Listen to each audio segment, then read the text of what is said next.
ખેડૂતો માથે ફરી આવશે માવઠાનું સંકટ। ગુજરાતના હવામાનમાં આવશે પલટો। કમોસમી વરસાદ અંગે અંબાલાલ પટેલે આગાહી કરી છે। માવઠા સાથે કરા પડવાની શક્યતા છે। 16 થી 20 આ માર્ચ દરમિયાન આ પશ્ચિમી વિક્ષેપો જોવા મળી શકે છે। પશ્ચિમ વિક્ષેપોના કારણે કરા સાથે વરસાદ પડશે।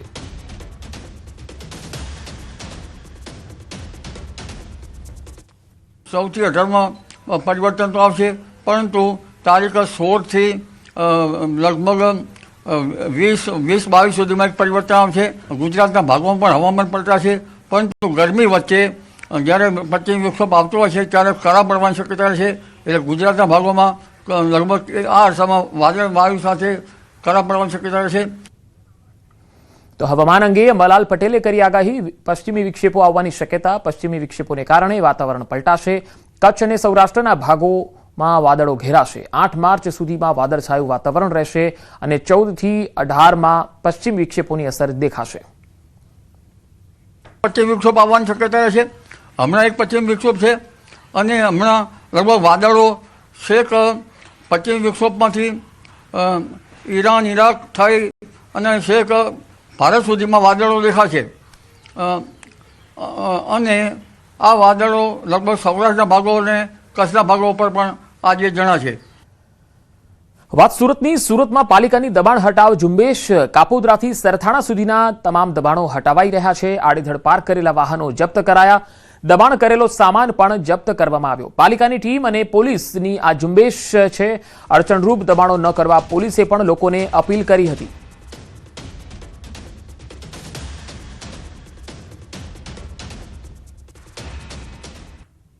वरासा zone traffic police station local police station की पुलिस और एसएमसी दबाण खातानी टीमों साथे संयुक्त एक दबाण हटावવાની કામગીરી ચાલુ છે। अनुसंधानी बधी टीमों साथे रोड पर जे दबाण कर्या छे दबाण हटावવાની કામગીરી संयुक्त रीते चालू है। आ विस्तार हाल वरासा जोननो विस्तार में कपोद्रा पुलिस स्टेशन वराछा और आ महाराणा प्रताप सर्कल सुधी वराछा ढाळ सुधी रोड पर जे पण दबाणो छे गैरकायदेसर ए बधा हटावવાની કામગીરી અત્યારે ચાલુ है। રાજકોટમાં મંત્રી જીતુ વાઘાણીનું જંગલેશ્વરના ડિમોલિશન અંગે નિવેદન। જંગલેશ્વરનું જંગલ કાઢવાનું ભગીરથ કાર્ય મનપાએ કર્યું। 2 નંબરના ધંધા થતા હોય તેના દબાણોને દૂર કરવાનું કામ કર્યું હોય। અત્યાર સુધી ન થયું હોય એવું કામ સૌરાષ્ટ્રમાં થયું। આવા કામો ચાલુ જ રહેવાના છે, કોઈને છોડવાના નથી। લોકોને મુશ્કેલી પડતી હોય તો તેને દૂર કરવાનું કામ કર્યું। લોકોના મનમાં જંગલેશ્વર પ્રત્યે ભય હતો, લોકોએ પણ સહયોગ આપ્યો છે। સામાન્ય લોકો काम धंधो करता हो, नौकरी करता हो, एमने मैं पूछ्યું હતું કે જંગલેશ્વરનું શું છે। મને તો સાહેબ ત્યાં તો બહુ બધા ખરાબ કામો થાય છે અને એ પણ કેટલાક લોકોને હાલવાની સુવિધાઓમાં નડતર થાય છે। એ અઘરું કામ હતું, પણ હું રાજકોટની જનતાનો પણ આભાર માનું છું, અભિનંદન આપું છું કે એમણે પણ આ કાર્યની અંદર સહયોગ કર્યો છે, એમણે પણ મનોબળ પૂરું પાડ્યું છે। રાજ્યમાં પશુઓના ચરિયાણ માટેની ગૌચર જમીન પર ભૂમાફિયાઓ અને વગદાર લોકોએ પગપેસારો કર્યો છે, જેમાં પોરબંદર જિલ્લો સમગ્ર રાજ્યમાં સૌથી વધુ દબાણો સાથે પહેલા નંબરે આવ્યો છે। વિધાનસભા ગૃહમાં પૂછાયેલા એક પ્રશ્નના લેખિત જવાબમાં સરકારે સ્વીકાર્યું છે કે રાજ્યભરમાં કુલ 7653 જેટલા દબાણો નોંધાયા છે। ગાંધીજીની જન્મભૂમિ એવા પોરબંદરમાં સૌથી વધુ 1900 કરતા વધારે દબાણો તો માત્ર ચોપડે જ નોંધાયા છે, પરંતુ આ આંકડાથી અનેક ગણા ગૌચરની જમીન પર દબાણો થયા છે, જે સાબિત કરે છે કે અહીં પશુઓ માટે ફાળવેલી જમીન પર તંત્રની રહેમ નજર હેઠળ દબાણો ફૂલી ફાલી રહ્યા છે। ગૌચર દબાણો સામે લડત ચલાવતા સામાજિક આગેવાનોનો આરોપ છે કે આરટીઆઈ અને અનેક રજૂઆત કરવા છતાં કોઈ જ કાર્યવાહી થતી નથી। ગૌચરના દબાણો હટાવવા માટે થઈ અને ઓછામાં ઓછો 1.5 વર્ષ થયા ટ્રાય કરું છું। આરટીઆઈથી માહિતી લઉં છું। માહિતીના આધારે દરેક તાલુકા વિકાસ અધિકારીએ મંત્રીઓને અને સરપંચોને નોટિસો કરેલી છે, પણ નોટિસની બજવણી ખાલી ઉપરછડી થાય છે। આખા જિલ્લાની અંદર 19,433 હેક્ટર દબાણ થયેલું છે। મારી માંગ એક જ છે કે ગૌચરા ખાલી થઈ જવા જોઈએ, બીજું કાંઈ નથી માંગવાની।